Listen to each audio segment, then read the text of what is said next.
안녕하세요, 여러분. 미스터리 할리 오디오 채널에 다시 오신 것을 환영합니다. 저는 하윤입니다. 오늘 하윤이 여러분께 들려드릴 소설은 이두희 작가의 아내의 일기입니다. 이 작품은 아내가 남긴 상처로 인해 고통받던 남편이 결국 아내를 통해 사랑과 구원을 찾아가는 섬세한 여정을 그린 깊은 연민이 담긴 이야기입니다. 흔들리는 마음과 폭풍우 속에서도 지켜낸 사랑 이야기. 지금 바로 여러분을 초대합니다. 끝까지 함께 해주세요.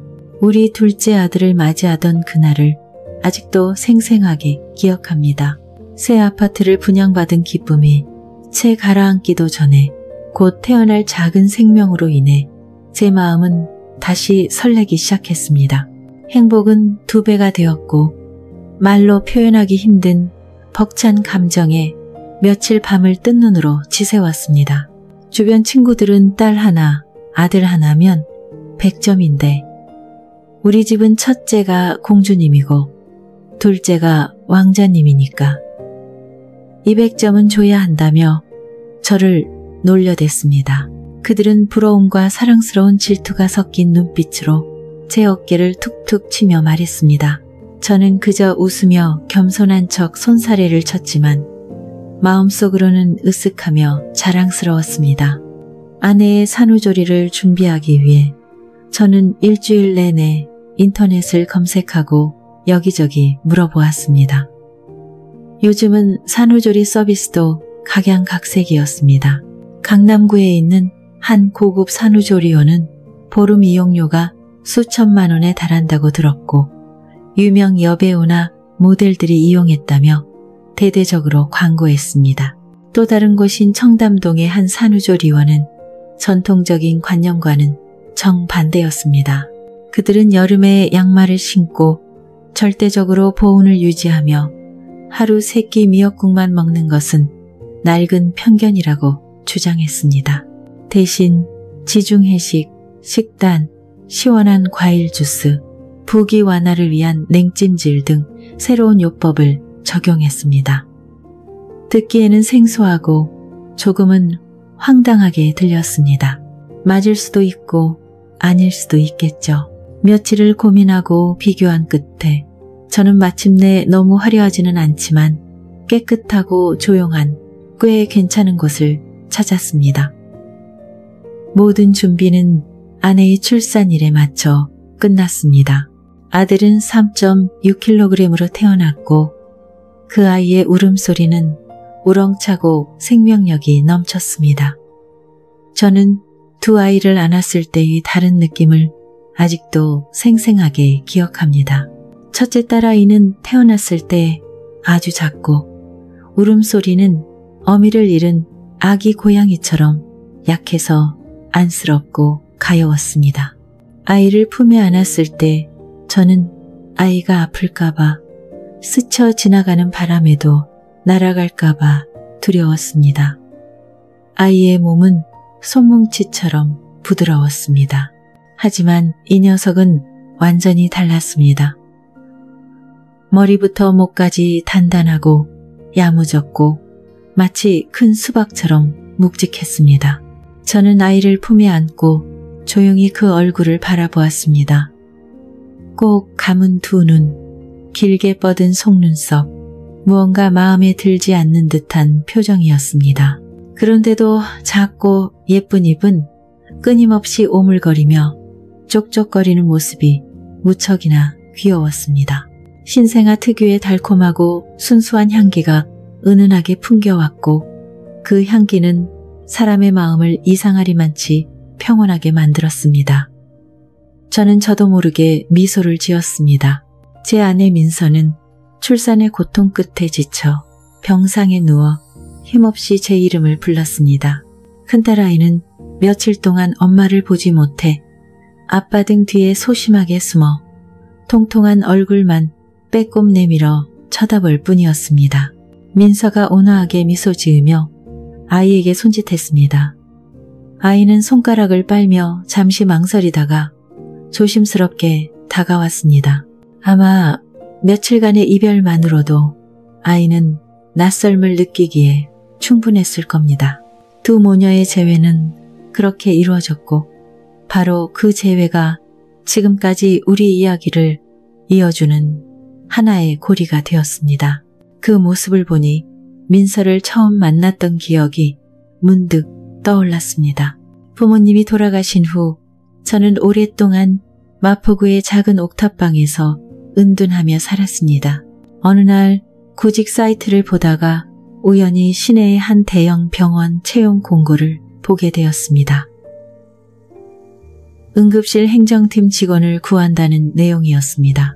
거창하게 들릴지 모르지만 사실 제 업무는 접수 창구에 앉아 수속을 밟고 진료비를 수납하는 것뿐이었습니다. 팀원은 3명으로 3교대로 근무했고 각자 이틀 일하고 이틀 쉬는 시기였습니다.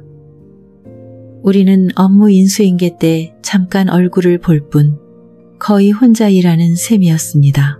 밤을 새워야 하는 힘든 일이라 지원자가 많지 않았습니다. 면접 때 그들이 제게 던진 첫 질문은 야간 근무 가능합니까? 였습니다. 네, 가능합니다. 저는 단호하게 대답했습니다. 가능할 뿐만 아니라 아주 잘할 수 있습니다. 저는 바로 그곳에서 민서를 만났습니다. 그때 그녀는 이미 10년차 베테랑 간호사였습니다. 다른 여러 과에서 근무한 후 2년 전부터 응급실로 발령받아 일하고 있었습니다. 규정상 간호사들은 보통 응급실을 1년 정도 거쳐가지만 민서는 자원에서 남았습니다.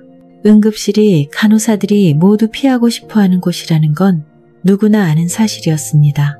업무 스트레스와 끊임없는 야간 근무 때문만이 아니라 가끔은 과격한 환자 보호자들을 상대해야 하고 심지어 의사나 간호사를 폭행하는 일까지 벌어지기 때문이었습니다.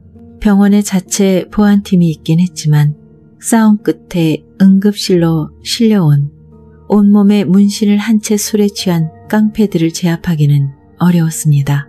소란이 한바탕 휩쓸고 지나갈 때마다 응급실 전체 분위기는 긴장감으로 무겁게 가라앉았습니다.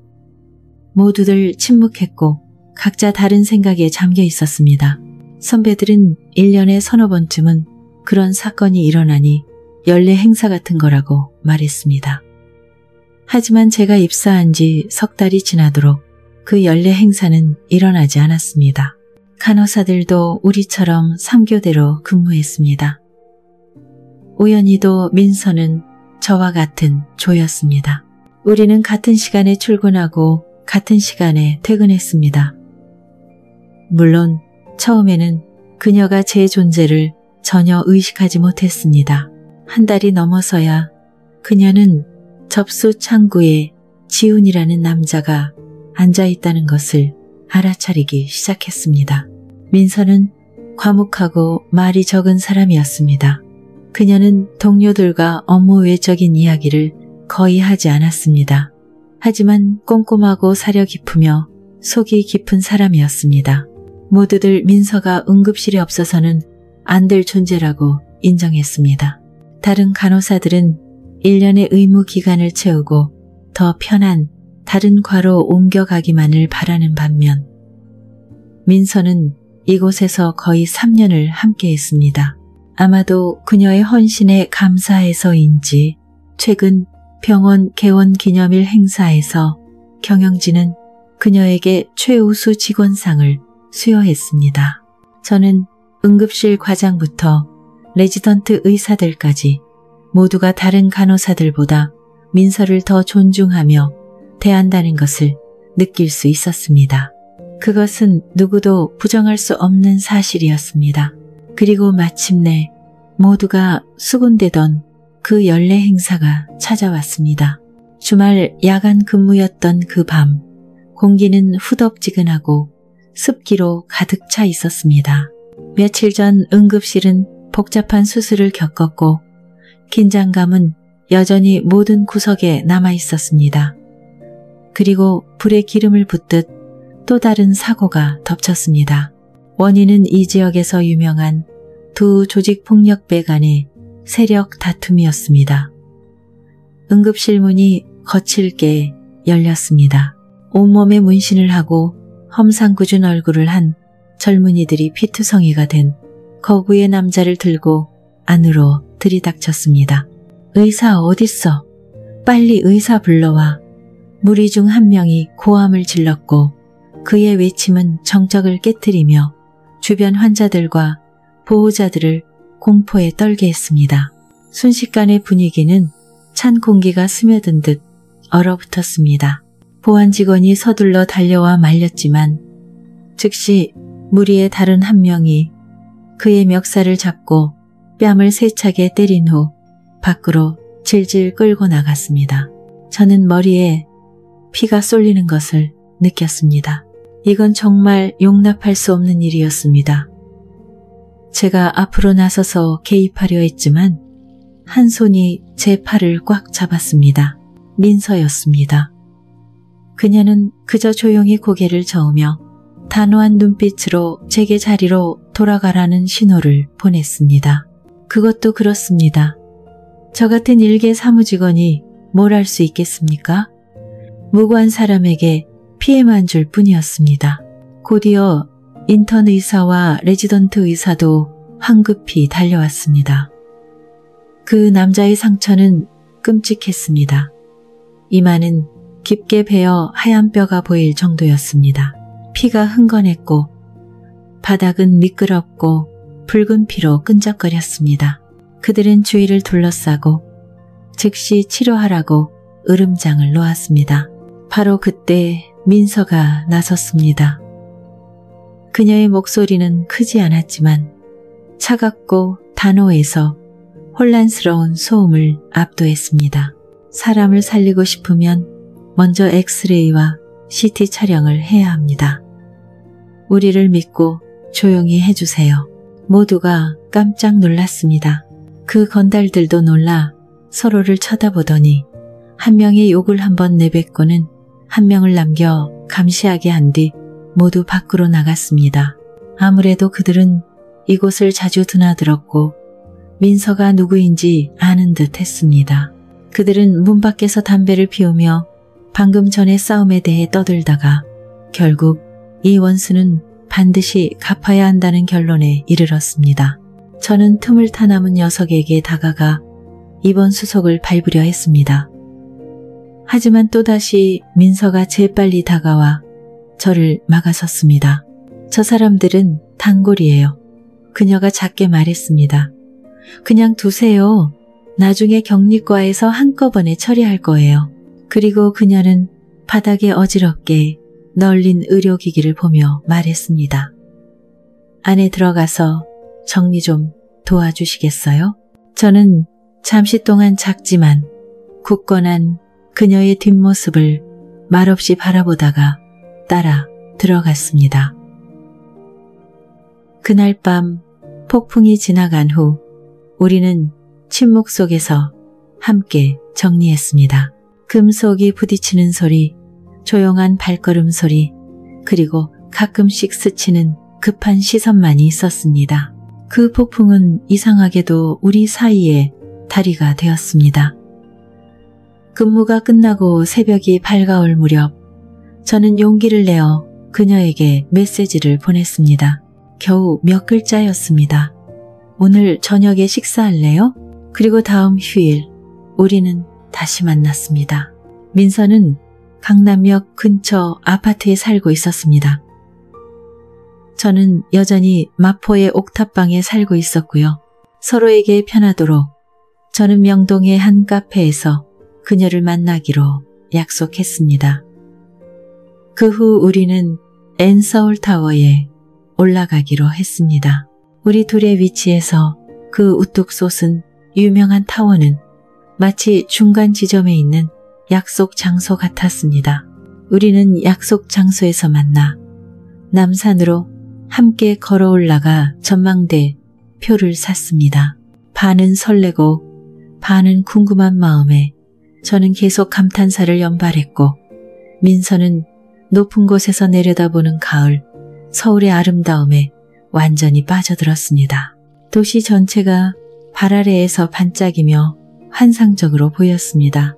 고속 엘리베이터가 쏜살같이 올라가자 저는 약간 어지러웠습니다. 문이 열리고 귀가 먹먹한 느낌이 사라졌을 때 제가 처음 들은 것은 민서의 맑은 목소리였습니다. 배고파요. 뭐 좀 먹으러 가요. 우리는 근처에 있는 스테이크로 유명한 레스토랑에 들어갔습니다. 창가 자리를 골라 우리는 음식을 즐기고 와인을 마시며 저녁 햇살에 반짝이는 도시를 바라보았습니다. 식사를 마친 후 우리는 걸어서 내려가기로 했습니다. 저는 일부러 더 작고 조용한 뒤쪽 길을 택했습니다. 그 길은 광화문 광장으로 이어졌고 그곳에는 이순신 장군 동상이 위엄있게 서 있었습니다. 저는 일부러 걸음을 늦추고 그녀와 나란히 걸으며 온갖 시시콜콜한 이야기를 나눴습니다.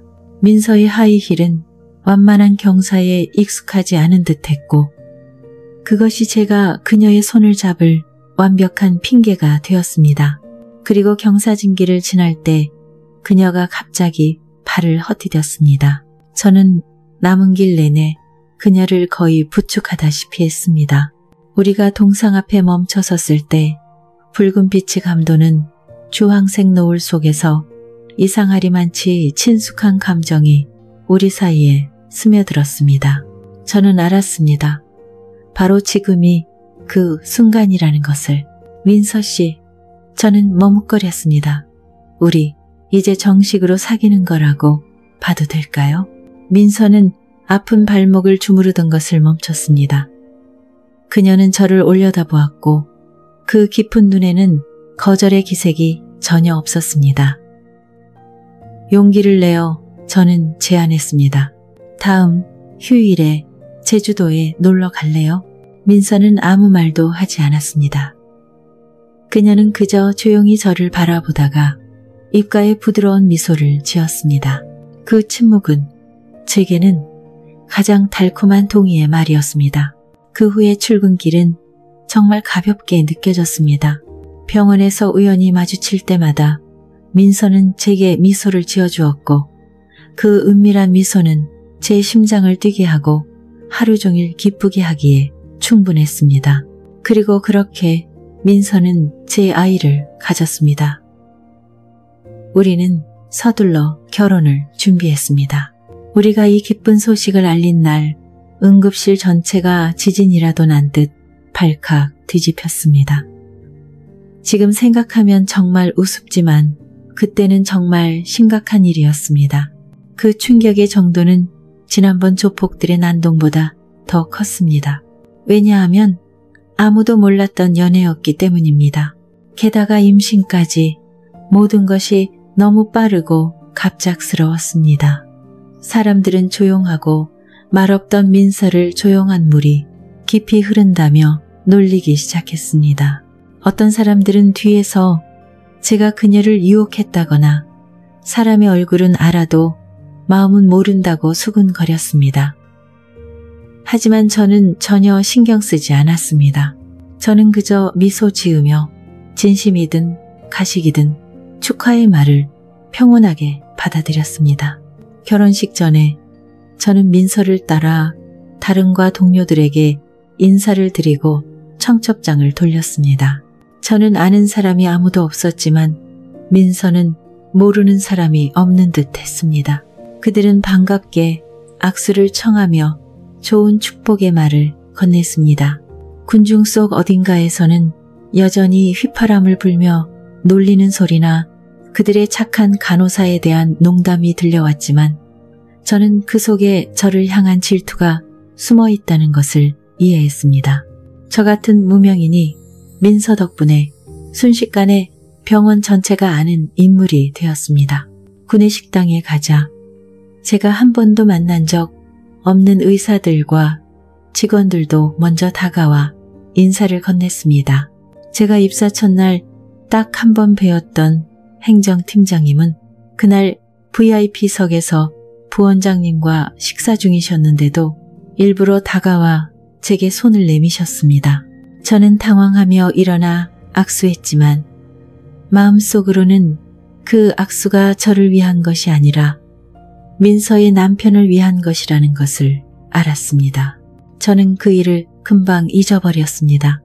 결혼식은 신부 측의 뜻에 따라 진행되었습니다. 제게는 그것이 중요하지 않았습니다.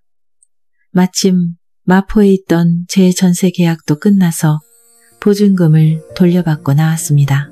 지금이야 부동산 시장이 끊임없이 변동하여 보증금을 날리거나 은행에 집이 넘어가곤 하지만 그때는 경제가 안정적이어서 그런 걱정을 할 필요가 없었습니다. 민서도 자신의 원룸을 팔았습니다. 돈을 모아 우리는 동작구의 조용한 골목에 작은 집을 샀습니다. 이 결정은 전적으로 병원 출퇴근의 편의성을 위한 것이었습니다. 병원도 배려해 주어 임신 기간 동안 민서는 더 가벼운 행정 업무로 옮겨져 주간 근무만 했습니다. 우리 첫째 딸은 우리가 일하는 바로 그 병원에서 태어났습니다. 아내도 다른 산모들처럼 정기 검진을 받고 담당 의사를 배정받았습니다. 산부인과 간호사들 대부분이 아는 사람들이라 우리는 적지 않은 관심과 도움을 받았습니다. 예를 들어 그들은 우리에게 아주 좋은 산후조리 서비스를 소개해 주었고 할인까지 해주었습니다. 몇 년 후 처형의 조언에 따라 우리는 동작구에 집을 팔고 송파구에 새로 지은 고급 아파트 단지로 이사했습니다. 우리의 삶은 그렇게 평온하게 흘러갔습니다. 그리고 우리는 둘째 아이를 맞이했습니다. 이번에는 다른 산후조리원을 선택했습니다. 아마 지난번 곳이 민서 마음에 들지 않았던 모양입니다. 새로운 조리원은 서양식 메뉴나 신식 요법은 없었지만 이상하리만치 고요하고 정돈된 느낌을 주었습니다. 양가 형제 자매들이 차례로 방문했습니다. 민서는 출산휴가 중이라 저 혼자 출근했습니다. 주간 근무 날에는 아침에 큰딸을 유치원에 데려다주고 오후에는 부랴부랴 데려왔습니다. 야간 근무를 하는 날에는 어쩔 수 없이 근처에 사는 처형댁에 아이를 맡겨야 했습니다. 민서가 태어나기 며칠 전 저는 병원에 제출할 서류 몇 가지를 찾아야 했습니다. 민서에게 물어보니 그녀도 그것들을 둔 위치를 어렴풋이만 기억했습니다. 두 모자를 보고 온 후 저는 차를 몰아 집으로 돌아왔습니다. 미리 준비해둔 음식으로 저녁을 차리고 딸을 씻기고 잠들기 전에 잠시 놀아주었습니다. 그때서야 서류 더미가 생각났습니다. 저는 옷장 문을 열고 서랍이란 서랍을 다 뒤지기 시작했습니다. 의료보험 계약 관련 서류였는데 이상하게 아무리 찾아도 보이지 않았습니다. 이번에는 민서의 기억이 정확하지 않은 것 같았습니다. 집문서나 매매 계약서 같은 중요한 것들은 그대로 있었지만 그 서류만 감쪽같이 사라졌습니다. 물건도 숨바꼭질을 하는구나. 저는 혼잣말을 중얼거렸습니다. 필요할 땐 절대 안 보이지. 포기하려던 순간 제 손이 안쪽 깊숙한 곳에서 무언가 딱딱한 것에 닿았습니다. 저는 몸을 뻗어 그것을 꺼내려고 애썼습니다.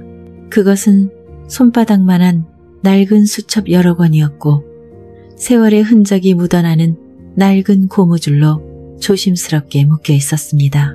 지금 생각해보면 아마 읽지 말았어야 했습니다. 아니, 더 정확히 말하면 그 어둡고 깊은 옷장 구석으로 팔을 뻗지 말았어야 했습니다. 그렇게 급한 서류도 아니었으니 민서가 돌아올 때까지 기다렸다가 직접 찾게 할 수도 있었습니다. 하지만 보이지 않는 호기심이 저를 붙잡았습니다. 저는 바닥에 주저앉아 바삭바삭해진 고무줄을 풀었습니다. 첫 번째 수첩 표지는 약간 달아 있었습니다. 저는 첫 장을 넘겼습니다. 년, 월, 일. 그가 내 안부를 물었다. 그의 목소리는 참 다정했지만 오늘따라 그는 피곤해 보였다. 년, 월, 일. 그와 단둘이 저녁을 먹었다. 너무 떨려서 아무 말도 할 수 없었다. 그는 그저 웃으며 미리 준비해둔 장미 한 다발을 선물했다. 년, 월, 일. 어제 지나가면서 그가 나를 보고 전화하라는 신호를 보냈다. 하루 종일 기뻤다. 이제는 그의 발소리만 들어도 알 수 있을 것 같다. 그의 발소리만으로도 멀리서부터 내 심장은 설렌다. 년, 월, 일. 그가 그의 부모님 생신에 대해 이야기해 주었다. 곧 아버지 생신이 다가온다고 내가 찾아뵙고 인사드려도 될까? 년, 26해 동안 가장 소중하게 지켜온 것을 잃었다. 하지만 내가 뭘 할 수 있겠는가? 년, 월, 일. 무엇이 그를 망설이게 하는 걸까? 그의 아내? 아니면 민준이? 년, 월, 일. 아마도 그를 보내주어야 할 것 같다. 그는 그저 잠시 머물다 다른 하늘로 날아갈 철새일 뿐. 수첩은 마치 무성 영화처럼 10년 전 민서의 사랑 이야기를 고스란히 담고 있었습니다. 그 이야기는 거의 2년 동안 이어졌습니다. 끝으로 갈수록 글씨는 점점 급해졌고 억눌린 감정과 고통, 절망으로 얼룩져 있었습니다. 제가 읽은 바에 따르면 그 남자는 가정이 있었고 병원에서 일하는 사람이었습니다. 민서는 결코 실명을 쓰지 않고 그라는 대명사만 사용했지만 그 남자의 아들 이름인 민준이 등장했습니다. 날짜를 대조해보니 그때는 민서가 막 학교를 졸업하고 사회의 첫 발을 내디뎠을 때였습니다. 그녀는 그렇게 한 사람을 깊이 사랑했었습니다. 수천 가지 질문이 제 머릿속을 휘저었습니다. 그 사람은 아직도 여기에 근무하는가? 그렇다면 그는 나를 아는가? 동료 중 누가 민서의 과거를 아는가? 혹시 내 손에서 청첩장을 받았던 사람 중 하나일까? 결혼식에서 내게 악수를 청했던 그놈일까? 배신감이 쓰디쓰게 밀려왔습니다. 저는 제가 청혼했던 그날을 떠올렸습니다. 제가 만약 우리 둘 다 끔찍한 과거가 없다면 자연스럽게 서로에게 다가가자고 말했을 때 민서는 고개를 끄덕이기 전에 오랫동안 저를 말없이 바라보았습니다. 그 침묵이 이제야 무슨 의미였는지 알 것 같았습니다. 저는 스스로를 자책했습니다. 비겁한 놈, 한 여자의 과거사가 뭐 그리 대수라고? 하지만 또 다른 목소리가 들려왔습니다. 왜 그녀는 내게 말하지 않았을까? 불합리한 원망이 솟구쳤습니다. 민서가 어떤 사람인지 저는 잘 압니다. 일이든 관계든 그녀는 결코 가볍게 여기지 않습니다.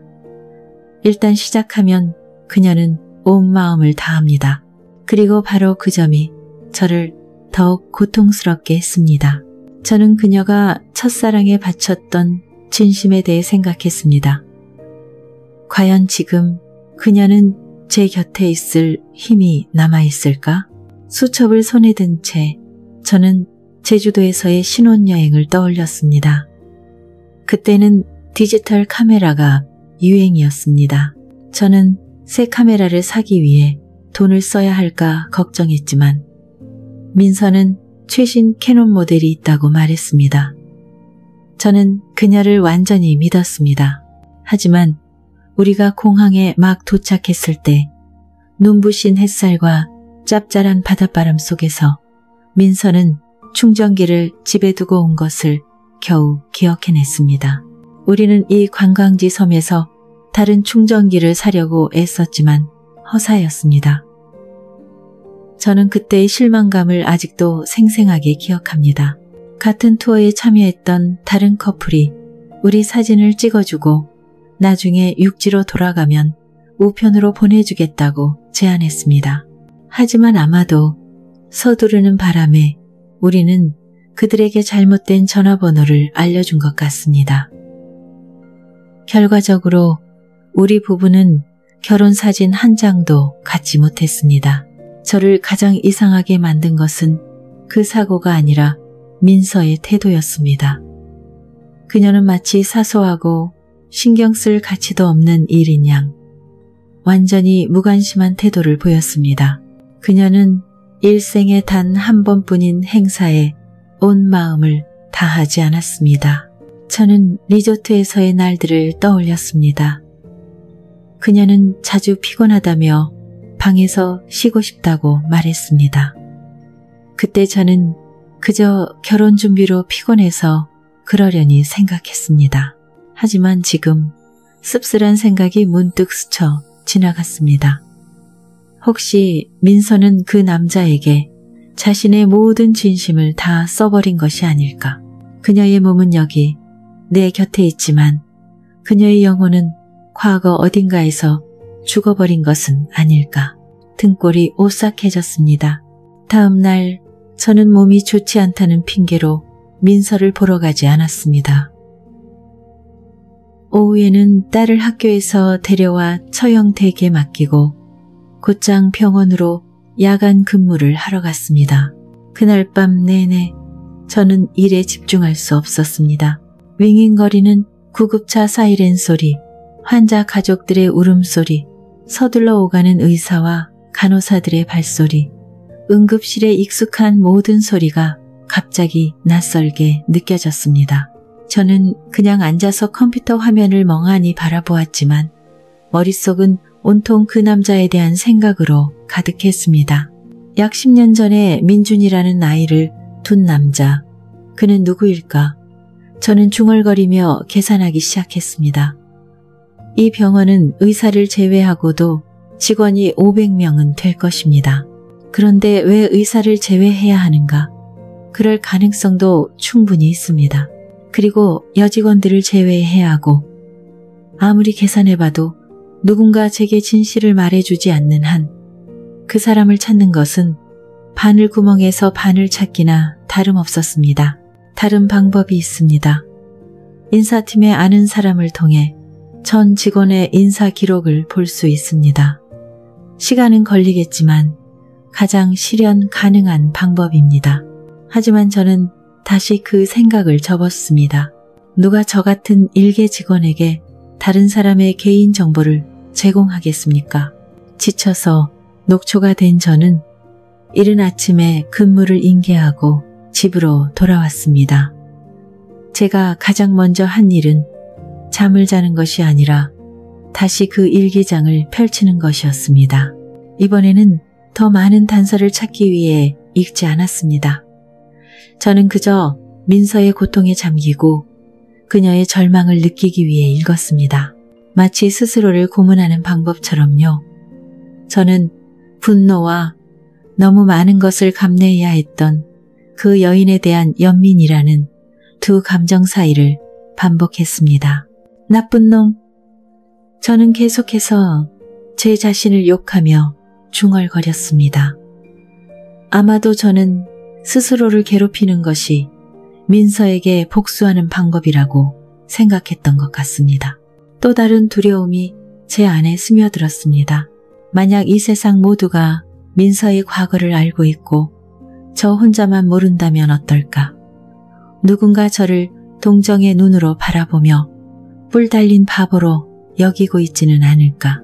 그 생각에 제 안의 분노가 다시 끌어올랐습니다. 하지만 방금 아이를 낳아 몸이 쇠약해진 민서를 생각하니 그녀에게 화를 낼 수가 없었습니다.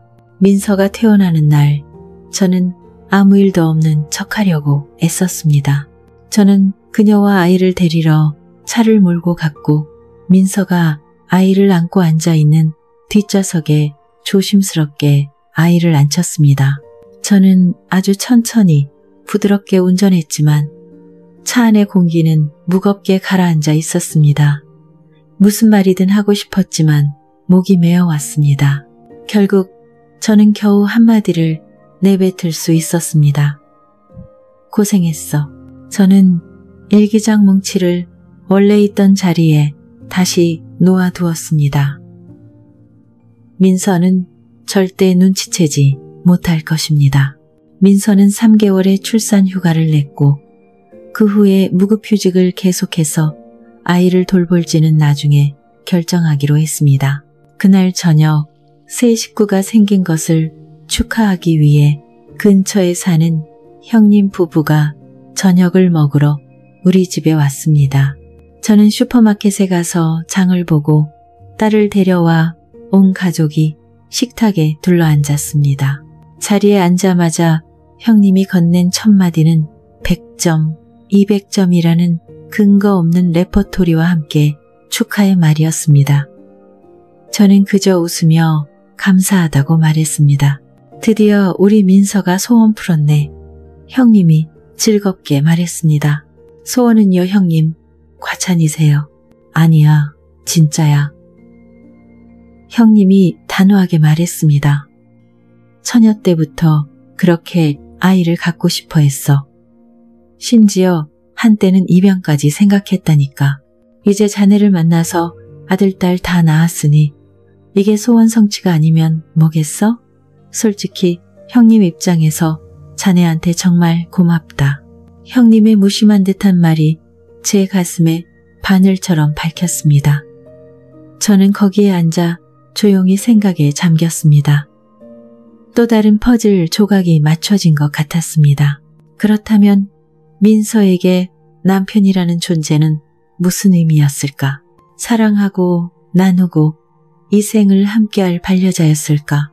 아니면 단순히 출산에 적합한 파트너, 건강하고 신뢰할 수 있으며 자신을 배신하지 않을 유전자를 가진 사람이었을까? 그래서 그녀는 나 같은 평범한 남자의 고백을 쉽게 받아들였던 걸까? 그래서 그녀는 나와 함께 제주도에 가는 것을 주저하지 않았고 그렇게 쉽게 내게 몸을 허락했던 걸까? 이제야 그녀가 왜 결혼 사진에 무관심했는지 이해가 되었습니다. 그녀에게는 누가 유전자를 제공하는지가 중요하지 않았기 때문입니다. 만약 그녀가 단지 아이만 필요했다면 또 다른 이별이 닥쳐온다 해도 그녀는 울 눈물이라도 남아있을까? 이것이 진실일까? 아니면 이 모든 것이 단지 내 상상 속에서 스스로를 괴롭히는 것일까? 왜곡되고 끔찍한 그림이 제 마음속에 서서히 그려지고 있었습니다. 출산 휴가와 추가 3개월의 무급 휴직을 마친 후 민서는 마침내 직장으로 복귀했습니다. 가족을 돌보기 편하도록 그녀는 내분비 내과로 옮겼습니다. 그곳은 응급실과는 완전히 다른 세상이었습니다. 환자 수는 안정적이었고 갑작스러운 응급 상황이나 긴장된 야간 근무도 없었습니다. 과외 인원은 전문의 5명과 간호사 4명 뿐이었습니다. 특별한 회진이 필요하거나 중요한 환자가 입원하는 경우를 제외하고는 야간 근무를 할 일은 거의 없었습니다. 민서는 훨씬 편안하고 가벼워 보였습니다. 그녀의 미소도 더 밝아졌고 예전처럼 항상 피곤한 기색은 없었습니다. 우리의 삶은 점차 새로운 궤도에 들어섰습니다. 아침에는 처형이 우리 집에 와서 둘째 아들을 돌봐주었습니다. 민서는 큰딸을 학교에 데려다주고 출근했습니다. 저는 새로 개통된 경전철을 타고 출근하기로 했습니다. 매일 아침 저는 붐비는 인파에 섞여 창밖으로 스쳐 지나가는 도시를 바라보며 이름 모를 생각에 마음이 무거웠습니다. 시간은 쏜살같이 흘러 어느새 9월이 되었습니다. 이 시기는 봄과 마찬가지로 결혼식이 많이 열리는 때입니다. 수백 명의 직원이 있는 우리 병원 같은 큰 조직에서는 경조사가 거의 매주 있었습니다. 모두들 서로의 월급 수준을 잘 알고 있었기 때문에 축의금은 너무 부담스럽지 않게 해도 되었습니다. 그것은 일종의 개와 같아서 서로 오가며 관심을 표현하고 동료 관계를 유지하는 형식이었습니다. 하지만 상사, 특히 업무 평가와 시기에 직접적인 영향을 미치는 부장이나 원장 같은 사람들의 경사라면 이야기가 조금 달라집니다. 이때 축의금은 단순히 축하 선물이 아니었습니다. 제 부장님인 김 부장님은 그런 사람이었습니다. 행정실에서 그의 영향력은 무시할 수 없었습니다. 2년 전 그의 어머니가 돌아가셨을 때 장례식은 멀리 고향인 부산에서 치러졌지만 주말이었음에도 불구하고 부서의 거의 모든 직원이 조문을 갔습니다. 그때 저는 응급실에서 근무 중이었고 민서도 그렇게 멀리 갈 필요는 없다고 해서 조의금만 보냈습니다. 그럼에도 불구하고 제 마음 한구석에는 죄책감이 남아 있었습니다. 그리고 이번에는 그의 아들 결혼 소식이 사방에 퍼졌습니다. 누군가는 그가 은퇴를 앞두고 20살 갓 넘은 아들을 서둘러 결혼시키는 것이라고 뒤에서 수근거렸습니다. 하지만 제게는 봉투에 얼마를 넣어야 할지가 유일한 관심사였습니다. 그날 오후 김 부장님이 직접 모든 사무실을 돌며 청첩장을 돌렸습니다. 그는 응급실에도 왔습니다. 환자 접수 업무로 바빴지만 저도 모르게 벌떡 일어나 그에게 고개 숙여 축하 인사를 건넸습니다. 김 부장님은 제 손을 가볍게 잡으며 사교적인 미소를 지었습니다. 고맙네. 그가 말하고 제 어깨를 가볍게 두드렸습니다. 수고가 많군. 그는 무언가 더 말하려다 말고 그저 입꼬리를 살짝 올리며 웃고는 돌아섰습니다. 환자 수속을 마친 후 다음 번호를 누르려던 제 눈길이 우연히 그가 남기고 간 반짝이는 청첩장에 멈췄습니다. 이상한 충동에 이끌려 저는 청첩장을 집어들었습니다. 저는 봉투를 찢고 두꺼운 아트지로 된 청첩장을 열었습니다. 안에는 두 마음이 하나가 되었다는 화려한 문구 뒤에 신랑, 신부와 양가 가족의 이름이 적혀 있었습니다. 장남 김민수, 부 김진혁. 한순간, 단 한순간이었습니다. 얼음장처럼 차갑고 무거운 감각이 제 가슴에서 갑자기 떨어져 내려 제 몸을 꿰뚫고 발끝까지 닿았습니다. 제 주위의 모든 것이 흐려졌습니다. 제 앞에 서 있던 환자 가족이 무언가 말하는 것 같았지만 저는 들을 수 없었습니다.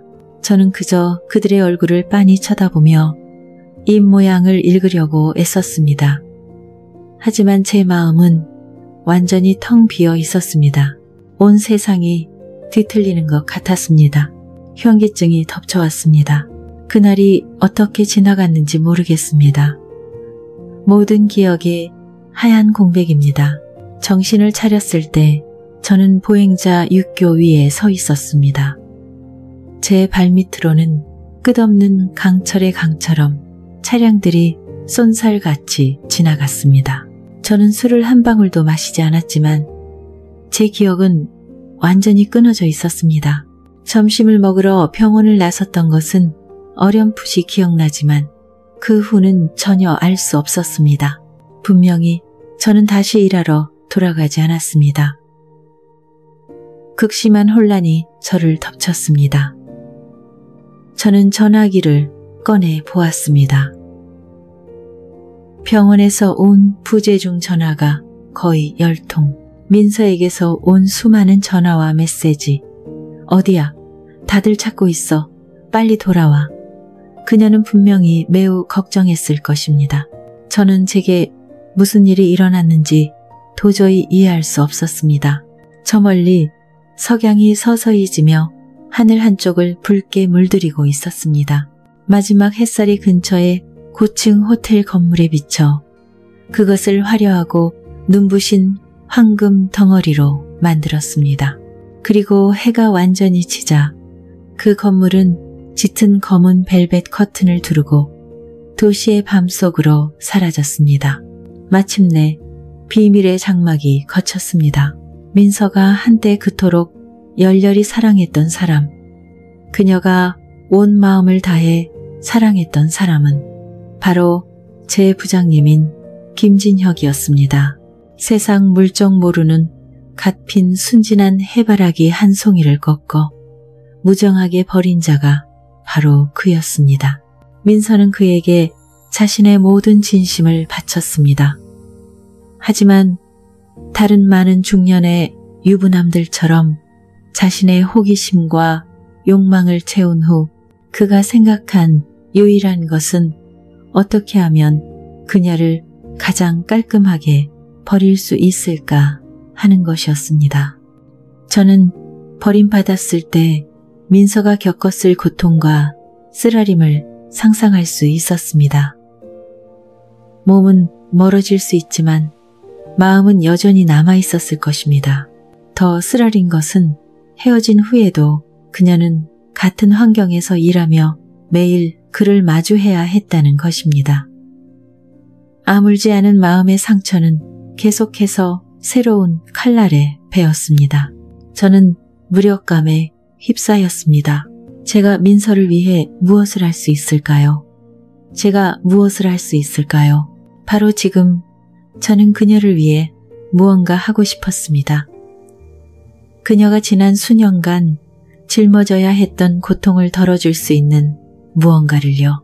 저는 스스로에게 물었습니다.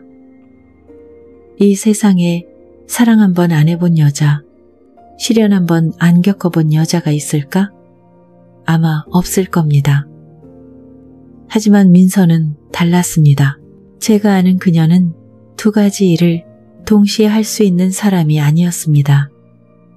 일단 시작하면 그녀는 온 마음과 영혼을 쏟아부었습니다. 그녀의 사랑은 마치 자살 특공대원처럼 단 한 번의 전투에 모든 것을 거는 것과 같았습니다.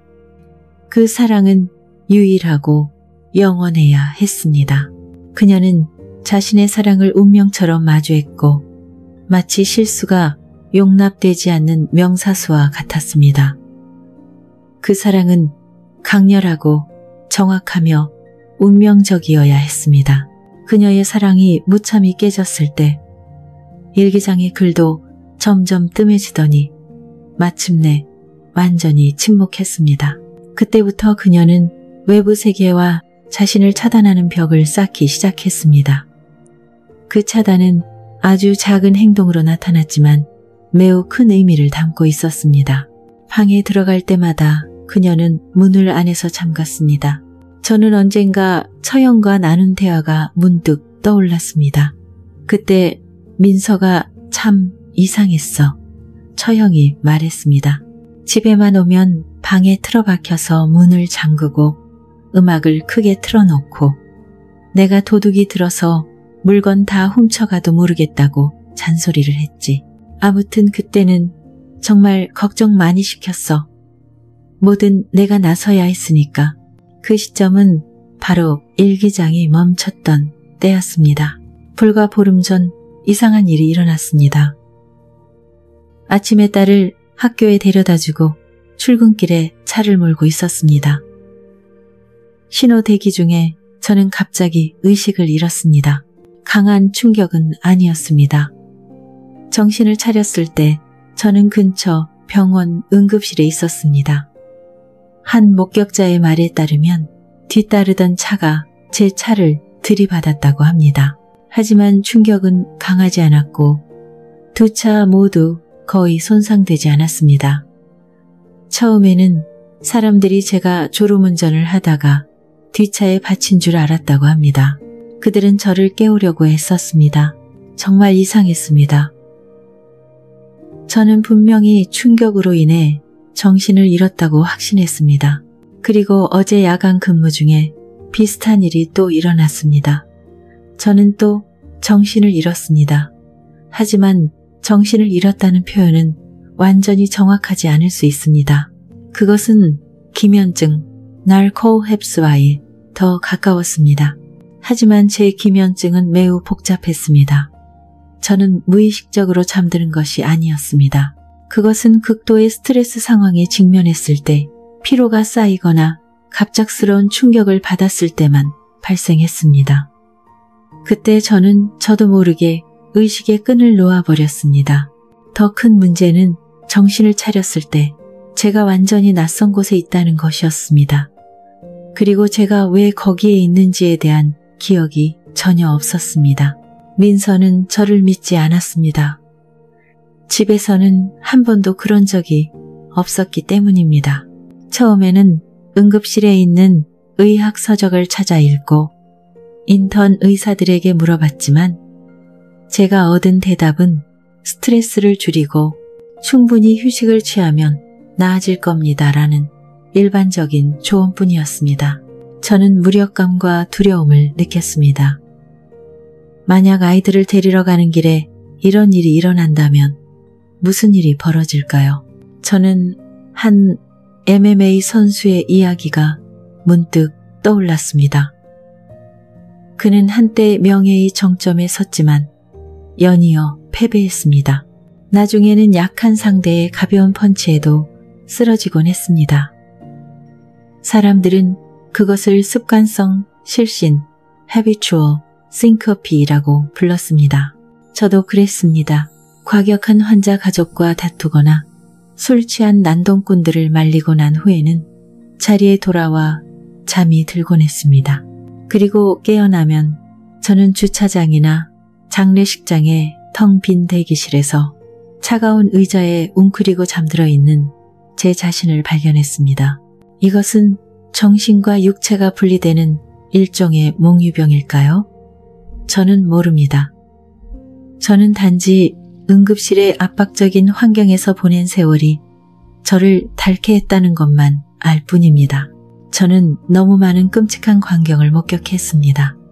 절단된 팔, 뇌가 드러난 깨진 두개골, 교통사고 후 변형된 시신들, 그러한 이미지에 장기간 노출된 것은 분명 제 마음에 지울 수 없는 상처를 남겼습니다. 저는 민서에게 아이들을 데려다주는 일을 부탁했습니다. 아들은 올해 3살이 되었고 누나와 함께 유치원에 다닐 수 있게 되었습니다. 큰딸은 내년에 초등학교에 들어갑니다. 오늘 저는 다시 전철을 타고 출근했습니다. 역에서 나오자마자 저는 시간에 맞춰 출근하기 위해 서둘러 길을 건넜습니다. 녹색 신호등이 깜빡이기 시작했고 더 빨리 가야 한다는 신호였습니다. 저는 숨이 차오르도록 미친 듯이 뛰었습니다. 시간을 절약하기 위해 저는 엘리베이터와 응급실 후문으로 통하는 지하 주차장으로 내려가기로 결정했습니다. 제가 지하 주차장의 곡선 경사로를 내려가고 있을 때 갑자기 등 뒤에서 시끄러운 경적 소리가 울렸습니다. 빵! 빵! 큰 소리와 격렬한 진동. 콘크리트 바닥에 검은 타이어 자국이 길게 남았고 고무타는 냄새가 났습니다. 그리고 쾅! 사실 그 소리가 제게서 났는지 벽에서 났는지 아니면 다른 무언가에서 났는지 확실하지 않습니다. 저는 단지 무언가가 저를 쳤고 그 후에 무슨 일이 일어났는지 명확하게 기억할 수 없다는 것만 압니다. 그리고 제가 다음에 정신을 차린 곳은 응급실이 아니었습니다. 경찰서였습니다. 제가 크게 다치지 않은 것으로 보아 그 차는 저를 스쳐 지나가 넘어뜨리고 근처 기둥에 부딪힌 것 같았습니다. 아마 운전자는 어둠 속에서 갑자기 나타난 저를 보고 놀라 급하게 핸들을 꺾다가 통제력을 잃었을 것입니다. 몇몇 경찰관들이 제 주위에 앉아 상황을 설명하고 있었습니다. 그동안 제 전화는 계속 울렸습니다.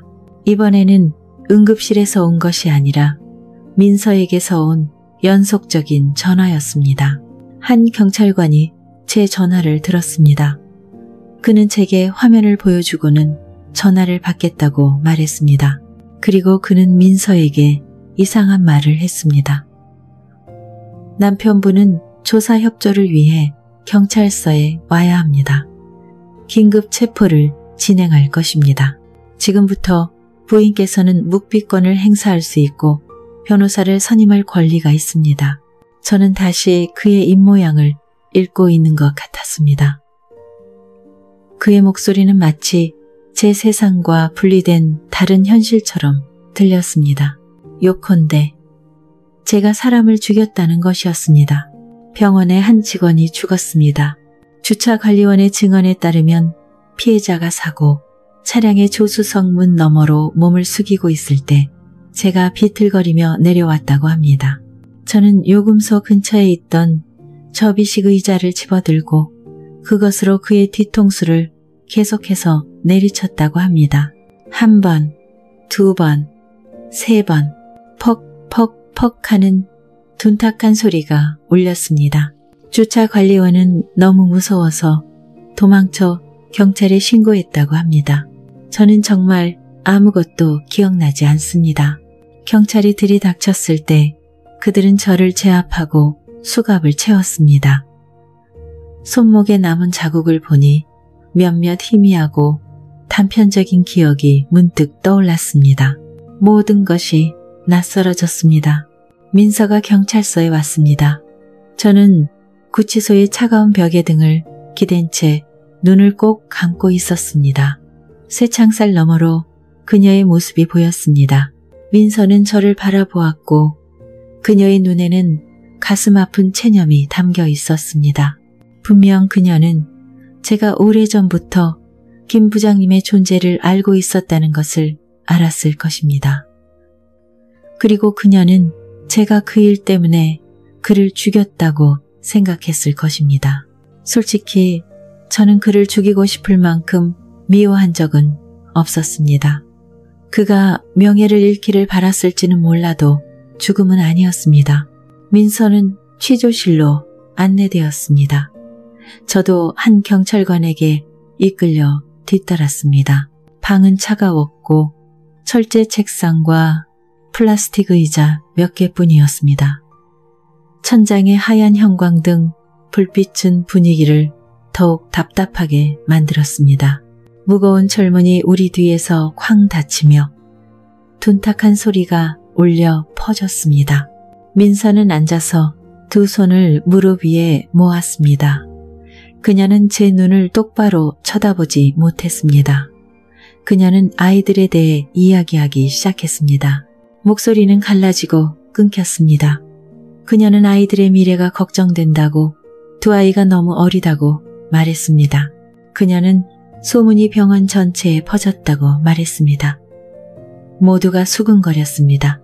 하지만 제가 두려워했던 것과는 달리 민서는 일을 그만두지 않겠다고 말했습니다. 그녀는 사람들에게 남편의 일은 자신이 전혀 예상하지 못했던 충격이라고 설명할 것이라고 했습니다.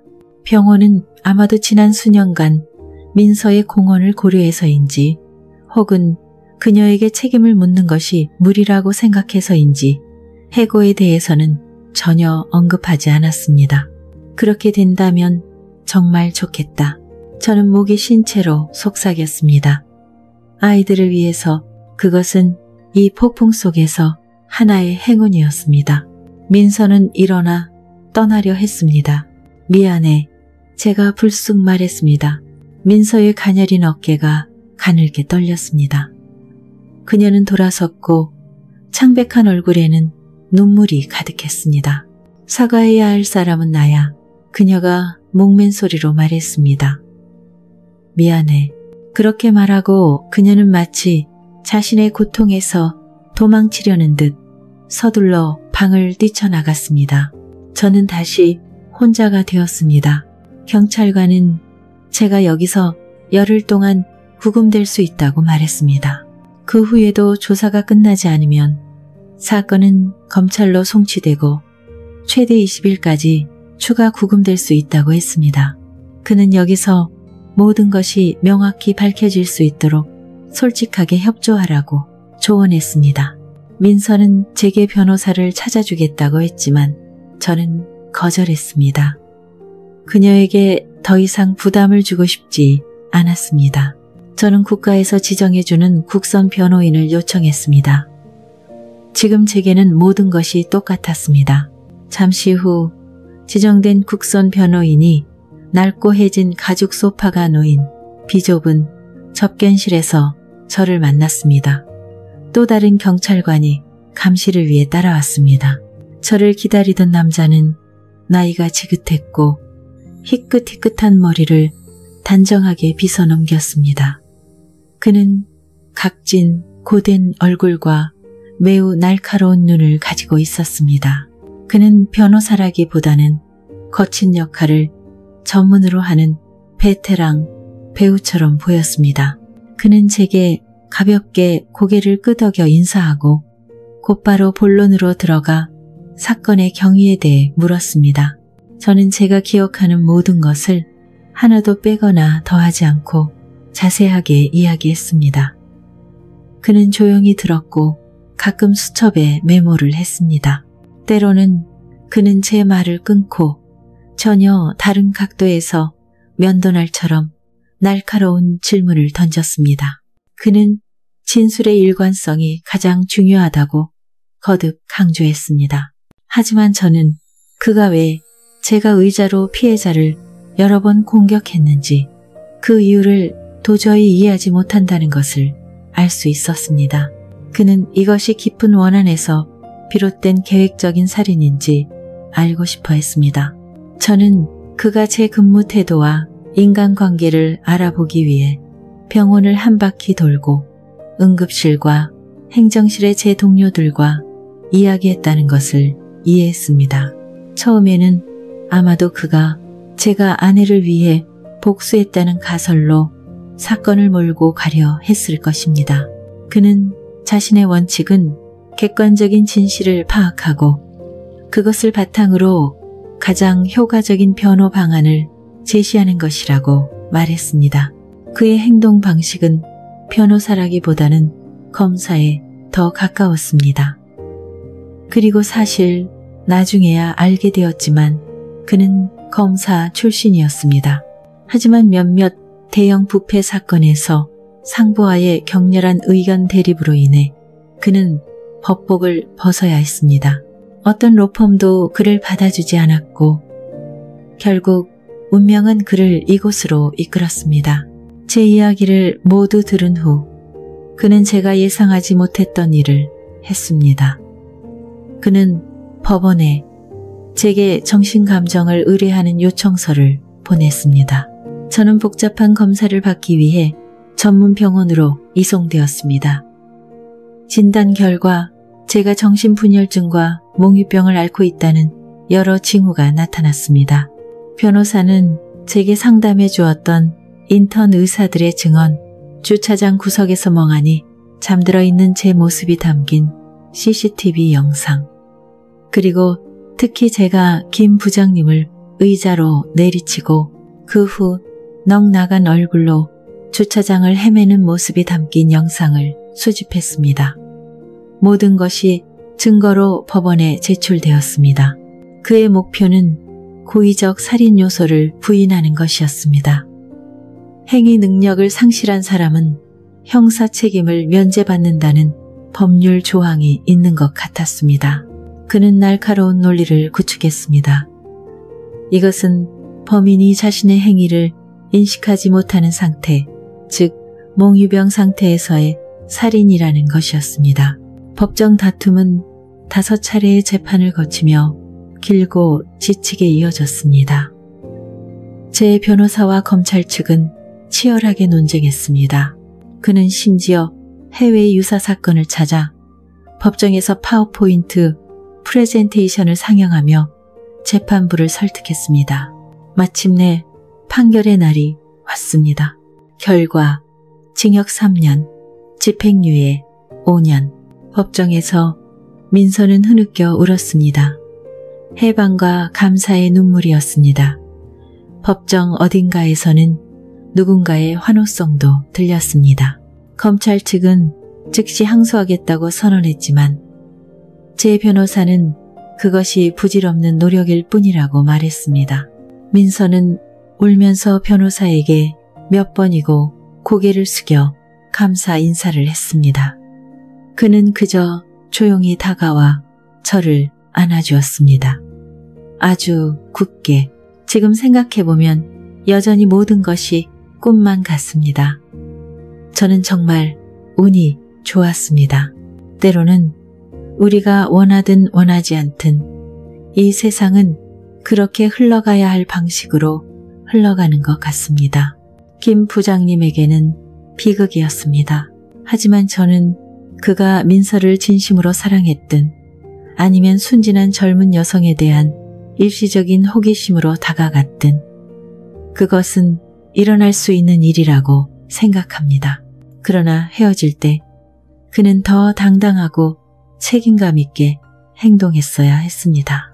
만약 그가 단지 험담을 두려워하고 자신의 명성에 흠이 갈까봐 미숙한 여성을 입막음하려 했다면 그의 억울한 죽음은 결국 필연적인 결말이었을지도 모릅니다. 다음 날 민서는 휴가를 냈습니다. 우리는 도시를 떠나 바다로 향했습니다.